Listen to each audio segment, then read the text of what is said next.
Hello and welcome to this discussion in the Wire. Today we'll be speaking about what follows the Supreme Court judgment on electoral bonds. How will it impact political parties in the future?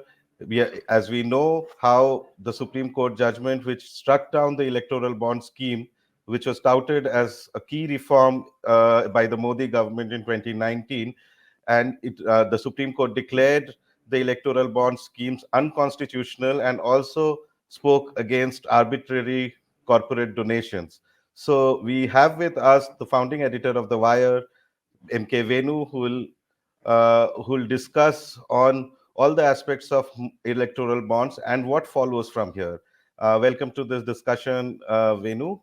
And as we know that this is a key setback for the Modi government, it's actually a moral defeat for the Modi government, which was touting the electoral bond scheme as one of the key reforms under the BJP regime. So, and as we know that the Supreme Court has kind of struck it down, not in from all perspectives, and it actually said that it violates the right to information under Article 19(1)(a), and held that the voters should be allowed to know the political donations of political parties. So, how do you first view the electoral bond scheme, and do you think that it will impact political parties drastically because they were getting a lot of donations in the last 6 years through electoral bonds? So, Ajay, here it is definitely, as you said, a huge setback for uh, for the Modi government, uh, which touted electoral bonds and this method of anonymous electoral bonds. We should not call it. We should call it anonymous, because the anonymity part, which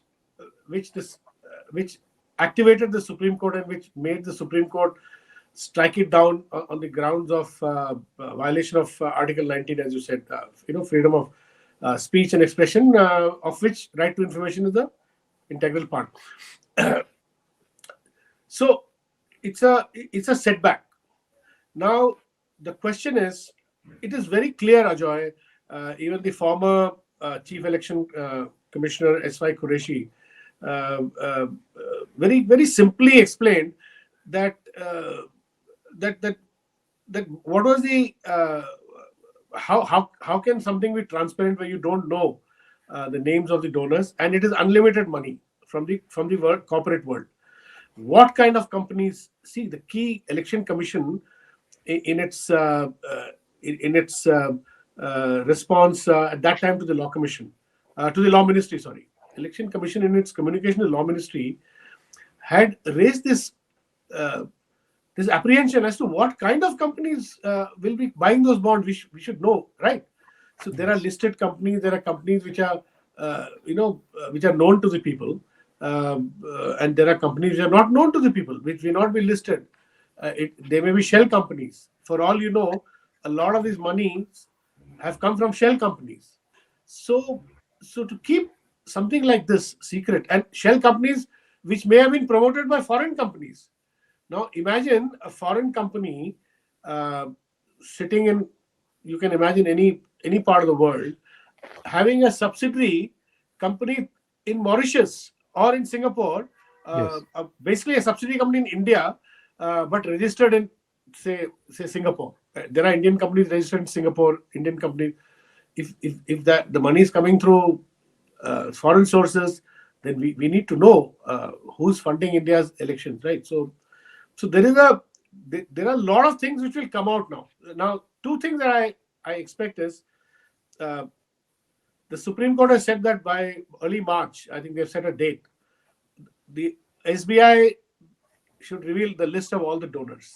Yes. Now, now, in my view, Ajoy, it'll be a Pandora's box, because a whole lot of companies will figure in that, individuals will figure in that, uh, not only for uh, this is not only worrisome for the BJP. I must add here, of course, BJP has the largest share out of 11,000 odd crores. They got 57%. So whatever the profile of the funders of the companies which are listed, BJP will have the largest kind of share of that. So, but mind you, there are other regional parties. We don't know. They have also got money through electoral bonds. So, what kind of companies that regional parties have? Uh, Companies that have bought electoral bonds to fund regional parties. Now, I suspect here is a catch. I suspect that BJP, knowing the way it works and knowing the way, see, it is always ahead of the information curve vis-a-vis the opposition parties, right?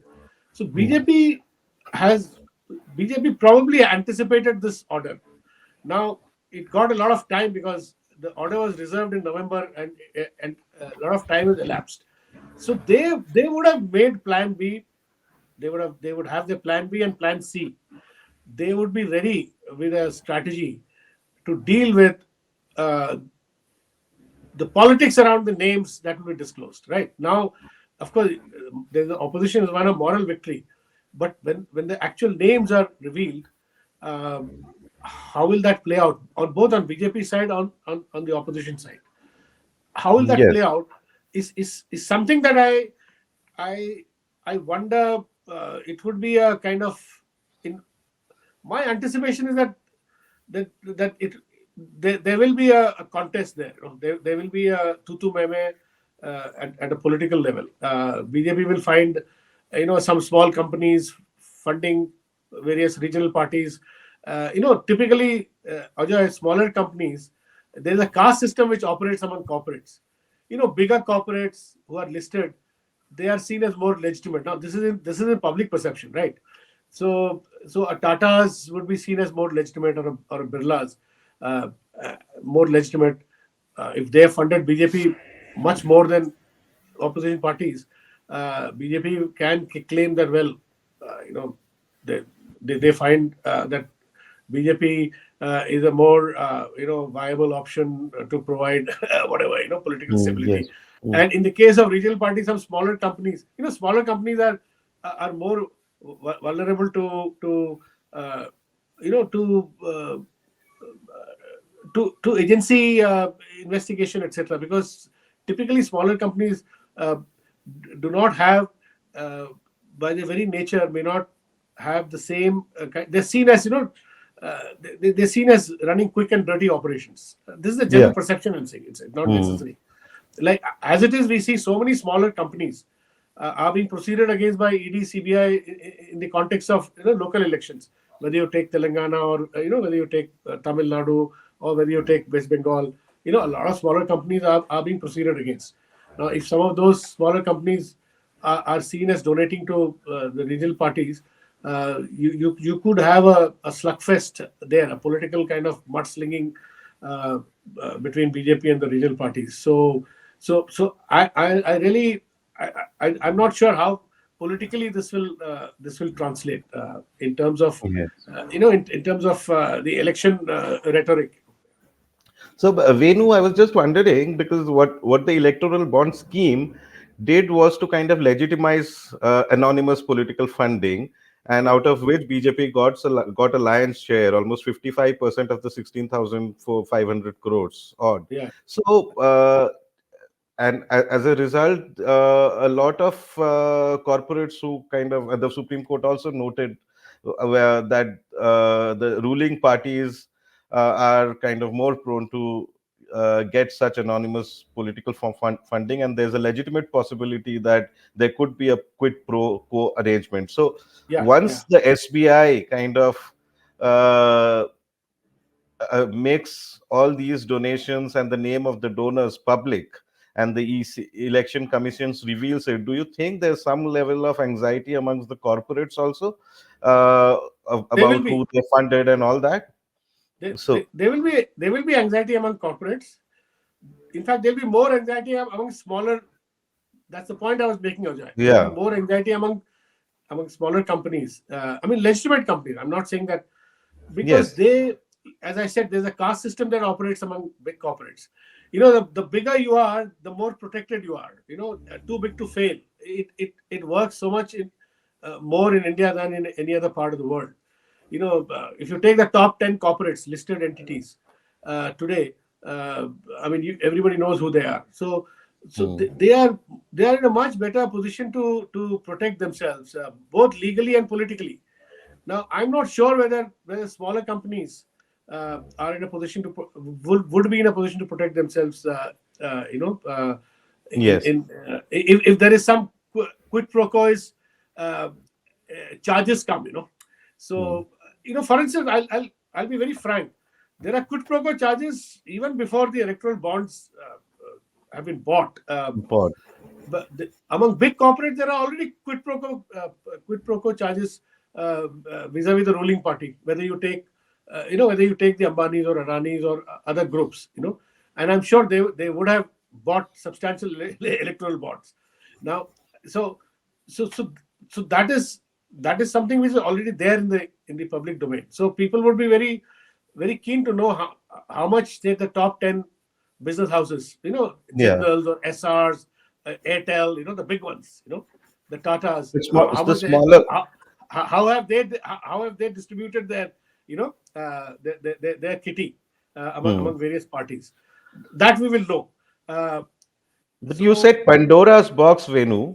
How do uh, you see that once that Pandora's box open? What do you kind of foresee so the level of I'll mudslinging? tell Yeah. you, where the Pandora's box, the possibility of uh, of of really uh, lot of dirty stuff coming out. It will happen if there are large number of companies. Now, this is the main problem with the electoral bond anonymous bond scheme. Number one, it is unlimited amount that can be donated. Earlier, if you remember, in the pre-electoral bond system, only there was a ceiling on how much a corporate could contribute to a party, and it was based on the last 3 years average profits. So now here, the amount is unlimited.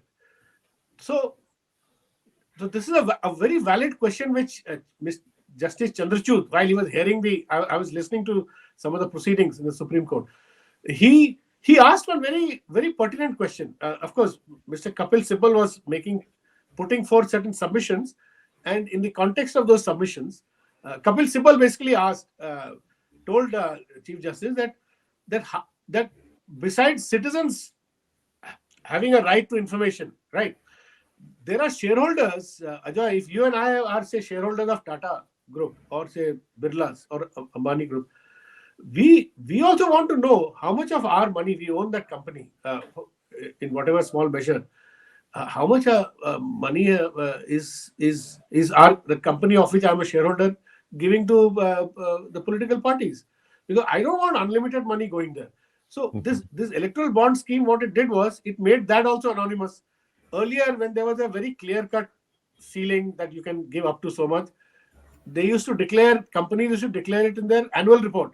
Now there is no mention of, I don't think since 2017-18 when the scheme came, no company would have mentioned it in their annual report.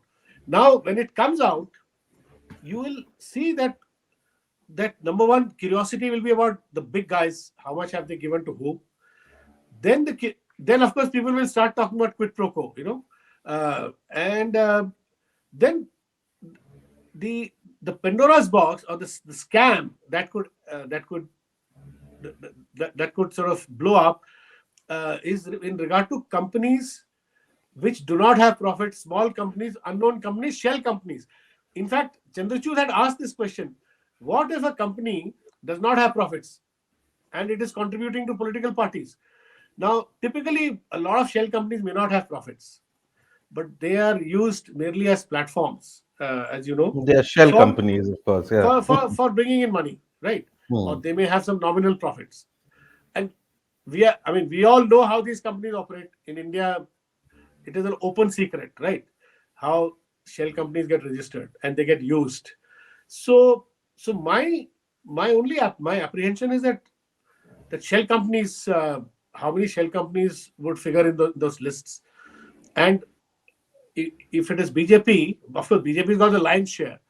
Now, BJP has been clever enough, which they are. They If they have not resorted to shell companies, and if they have, since all the big businesses are in any case supporting them, they would have got all the money from big businesses. And if some regional parties have resorted to some smaller shell companies, then it'll be a big problem for the regional parties. So So what so I it's a think, so what I'm what, yeah, what I'm saying is that it could this could be a mixed bag. That's what I'm saying. no, what I'm kind of gauging from what you're trying to say is that, for example, if BJP may have known about this adversarial judgment against the electoral bond scheme Yeah. and may have cleaned their records. So, does it give the BJP yet another? There are two questions, of course. Does it give the opposition an advantage to pick it up as a big issue about the moral defeat of BJP? And also, in the future, does it give BJP an additional stick to go against the smaller regional parties like, say, Trinamool Congress or BJD or Rashtriya Janata Dal, who may have got political donations through electoral bonds? Yeah, in a sense, you know, see, BJP can do anything, Ajoy. I mean, they don't. I mean, we don't expect them to stick by some rational rules. They will create a narrative. I mean, that is the way they work.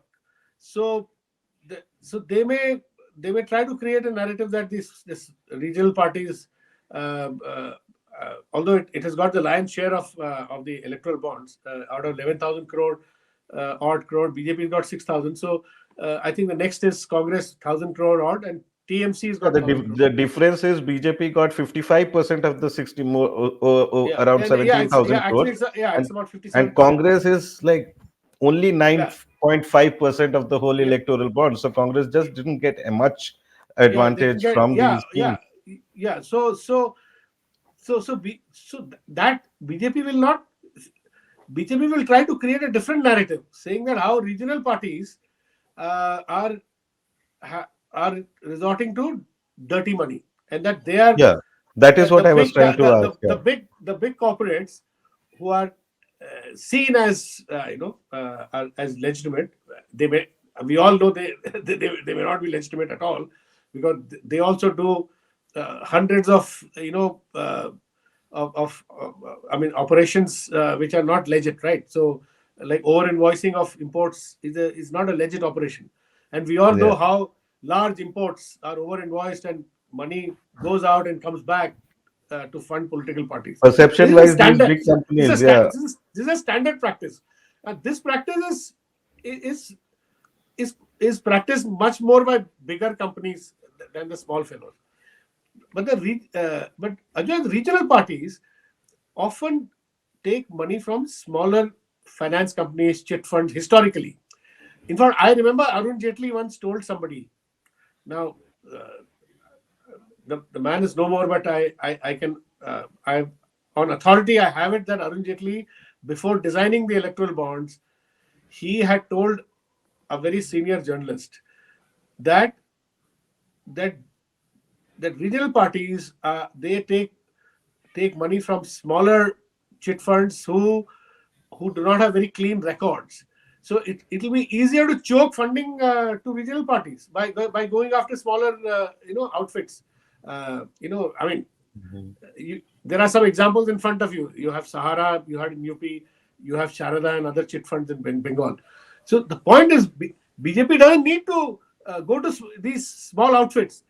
BJP is closer to Gangotri, when they get all the Hmm. funds at the beginning, Hmm. the big ones. BJP goes for the big ones, right? And the big ones, as I said, uh, are they will project big ones as legit, and they've been doing it.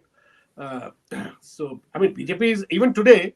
BJP is not defensive about its association uh, uh, with its closely kind of coordinated uh, uh, work with big groups like Tata's, Adani's.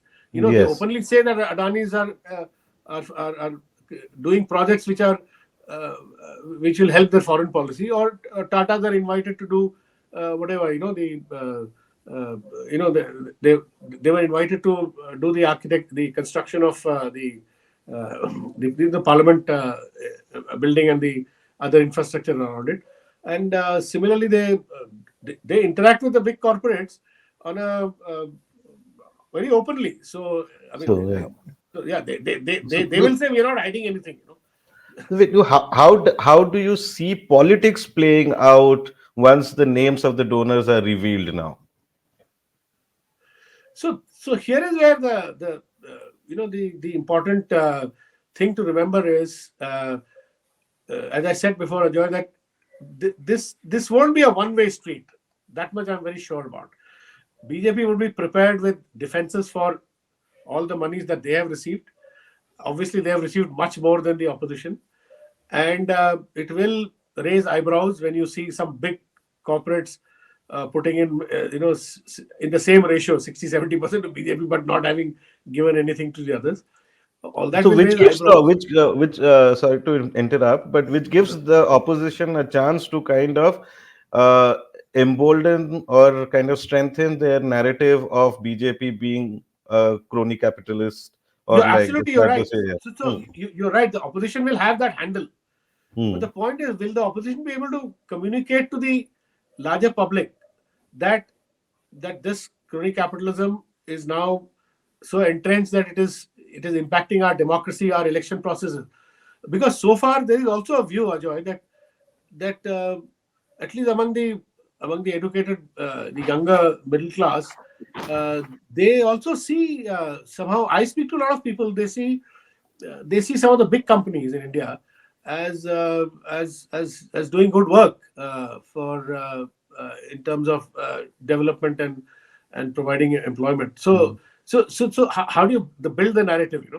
So will the opposition succeed in building the crony capitalist narrative? That is one question.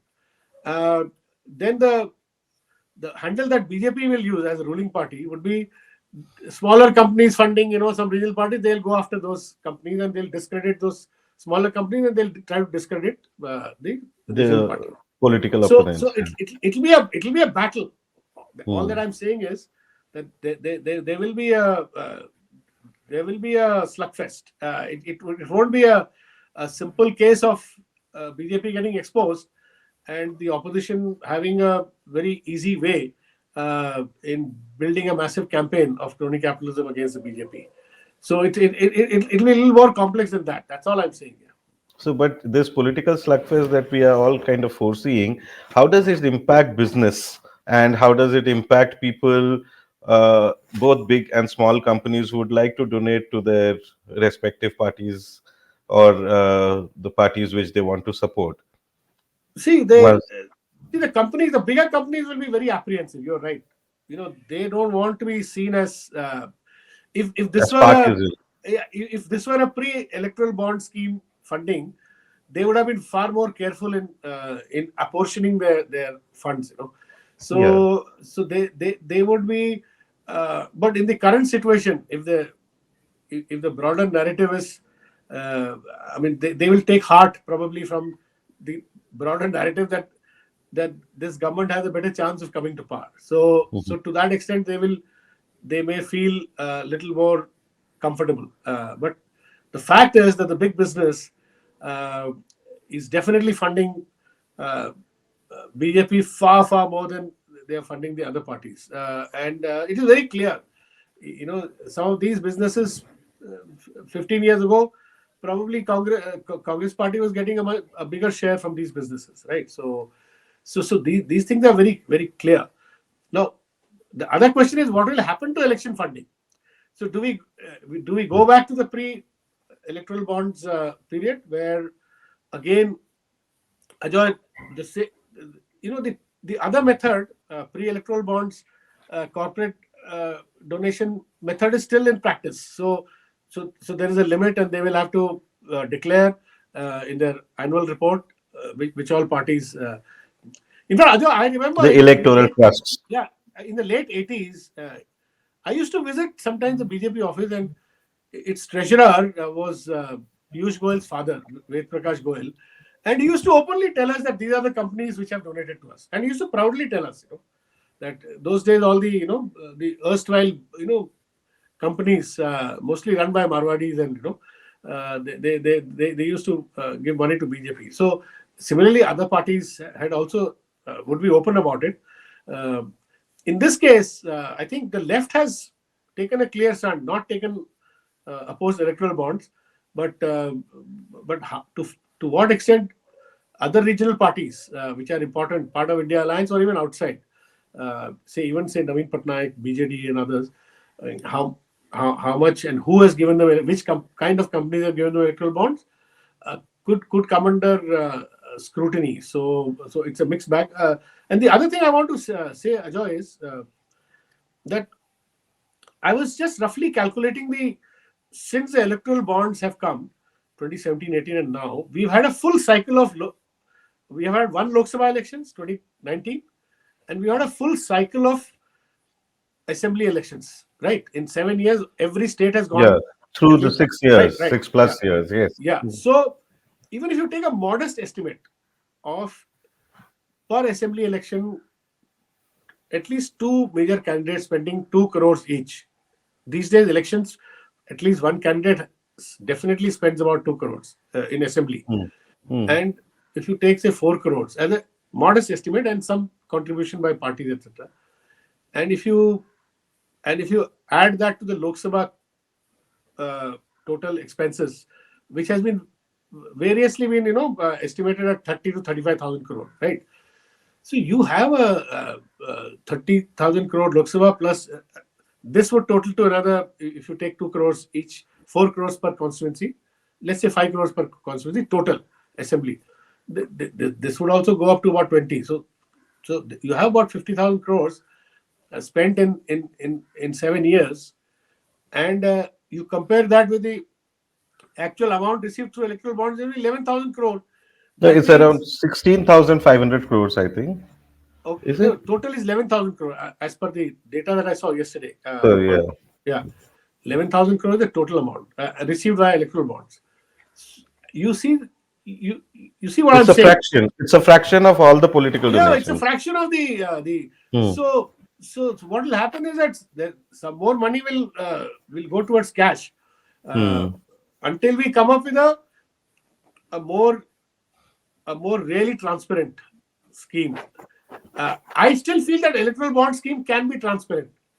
I think that if disclosures were allowed and if annual reports were to start naming the companies, I think the scheme still holds. I would support the True. scheme if there is transparency allowed, if people know who is funding how much, annual reports like earlier, give the names of the companies. If shareholders know how much is being spent and citizens know who's spending how much on which party, I think Yes. the scheme works, except that it should not be, State Bank should not be the only bank. That I have a problem with that. It should be a set of half a dozen or a dozen banks. So But the because Supreme Court. the idea of just one bank is also done to sort of keep information closed. So why not? More the merrier. And also, Let 2 dozen banks. also easier to track, yeah, I guess. But what is your view on the Supreme Court saying that unrestrained corporate funding should also not be there to political Absolutely. parties? Yes. The Supreme Court is absolutely right. When they made it limitless, see, there was a limit earlier, right? I think it was some 7.5 or some percentage of the profits. Yeah, through electoral trusts. Yeah, the moment you make it limitless, you bring in the possibility of quid pro quo, because a company, after that, Ajoy, if a big company wants a huge contract, or if a big company is in trouble, is in some serious tax trouble. I mean, we know some of the big promoters in this country, the top 10, the promoters are being investigated for various tax misdemeanors. It's an open secret. Now, if those people give some unlimited amount, then obviously the person who's receiving such an unlimited amount will become beholden. I mean, assuming somebody gives 5,000 crore, somebody who's in tax trouble and who's being investigated for something or the other, just deposits 5,000 crore. Yes. And people do not know about it, and one single largest chunk comes from this 50-60% of say a party's collection comes from one company. So obviously that company will be will stand at an advantage psychologically and otherwise, which is, I mean, this is human behavior, right? 101. Yeah. Thank you so much, Renu, for discussing what may be the political import of the landmark Supreme Court judgment. So what we see is like, although it's a huge verdict by the Supreme Court in favor of transparent political funding, and what may lie ahead is a much more messier political battle in which both the opposition and BJP can kind of uh, attack each other on different counts. And once the names of donors are released by the SPI. So let's see how it all plays out. For now, this is it. I'm Ajoy Ashirwad, and we were speaking in The Wire.